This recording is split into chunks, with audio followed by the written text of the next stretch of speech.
Right now in Nigeria, tension is rising again as bandits send a fresh and very serious message to the federal government. People everywhere are talking about it because the situation is no longer what it used to be.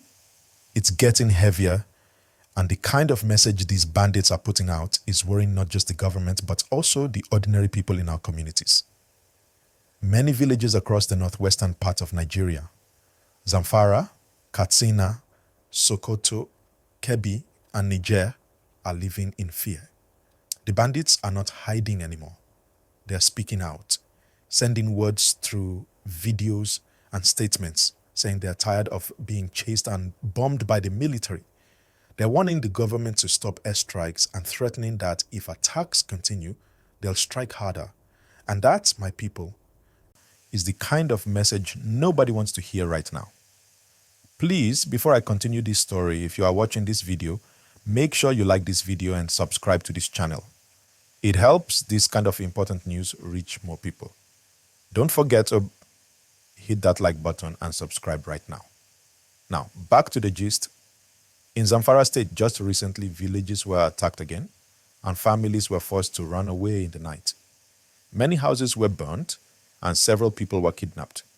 Some of those abducted have been missing for days, and their families are crying out for help.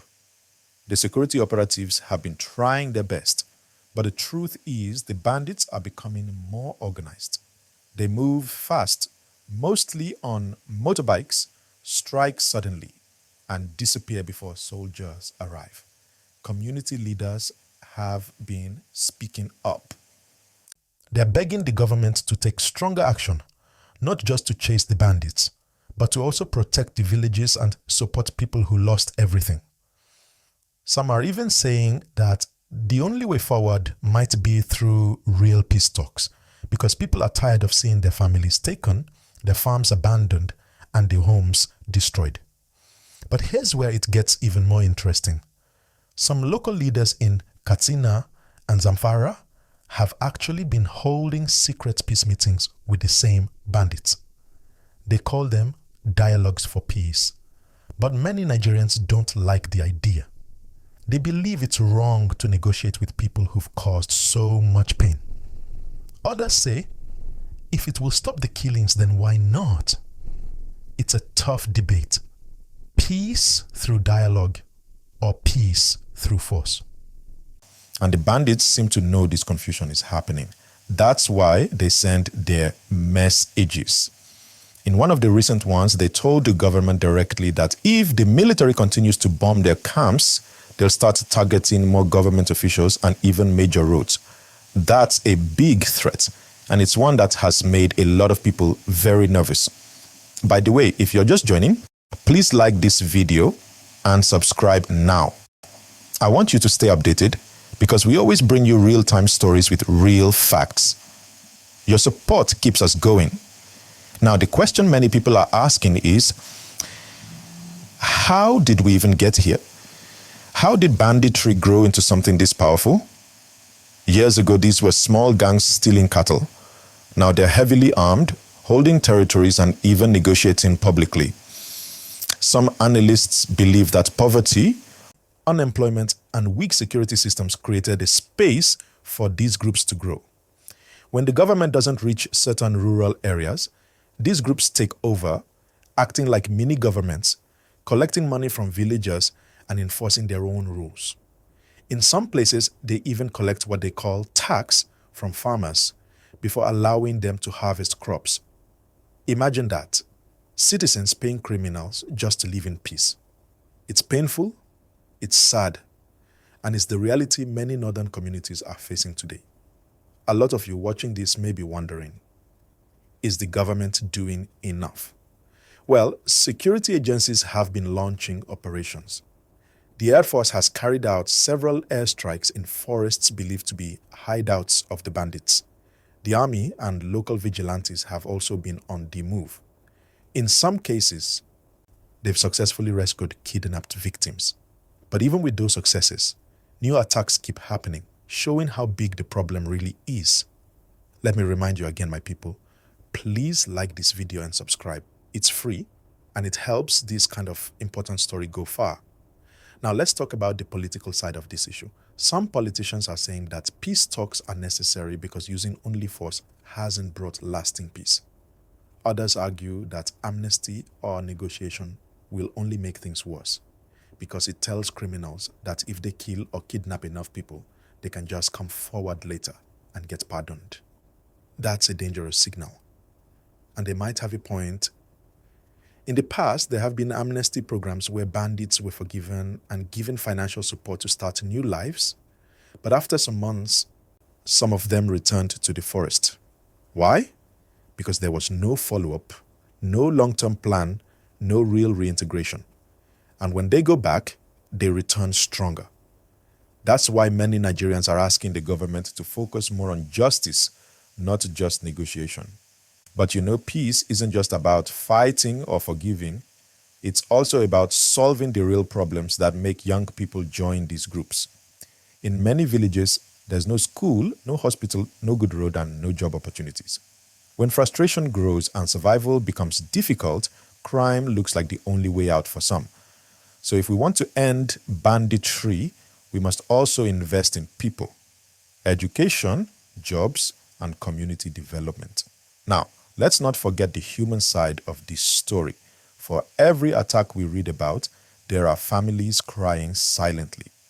Mothers looking for their children, fathers struggling to feed their families after losing their farms, and young children traumatized by gunshots and fear.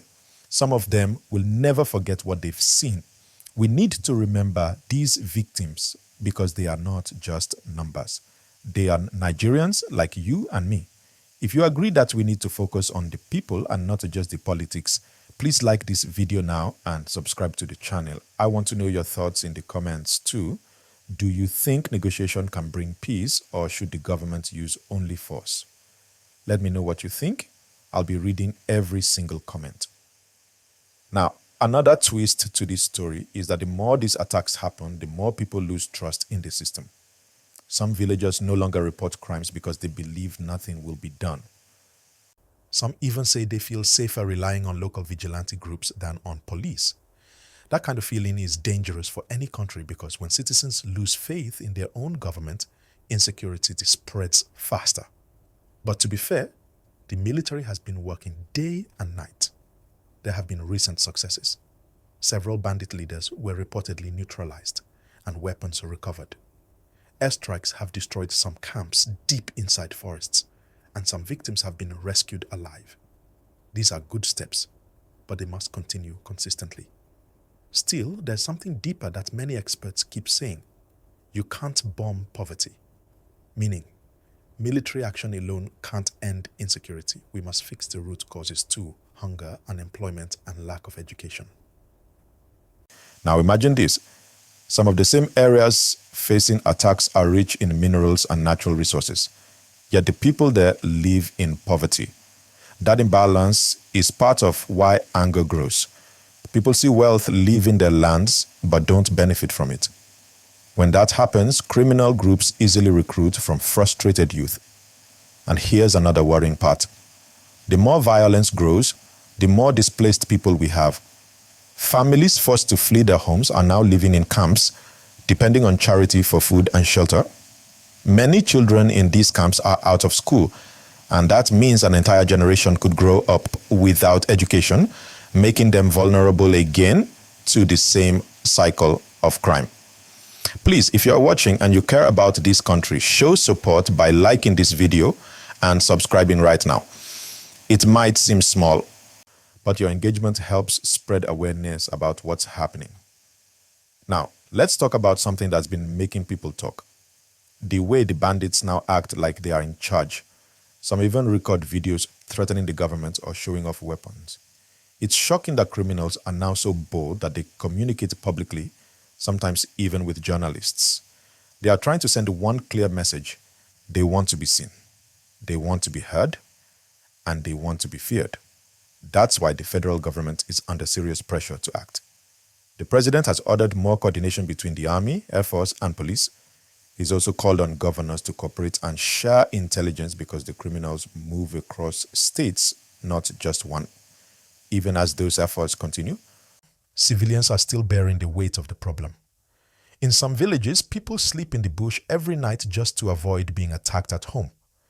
Imagine that, sleeping in fear every single night, waiting for gunshots. No one deserves that. So what do we do as citizens? The first thing is to stay alert, report suspicious movements, support local security efforts in legal ways, and more importantly, use your voice to demand better security policies from leaders. Because silence allows problems like this to grow. Let me remind you again, please like this video and subscribe right now. If you've been watching till this point, I appreciate you. You are the reason I'm able to tell these stories and keep awareness alive. Now, what will happen next? The government has promised more military operations in the Northwest. There are also talks of reviewing previous amnesty programs and finding new ways to handle surrendered bandits. Community leaders are being encouraged to help with intelligence sharing, while international partners have also shown interest in supporting Nigeria's counter-banditry operations. But as we've learned, it's not going to be easy or quick. Banditry has become a network. They know the forests, they understand the terrain, and they move with speed. That's why security experts say intelligence is key. The army can't fight what it can't see. Drones, local informants, and better communication systems can make a huge difference. And while the government is doing that, citizens must keep speaking up. Because every voice counts. Every shared video or report can help save someone's life.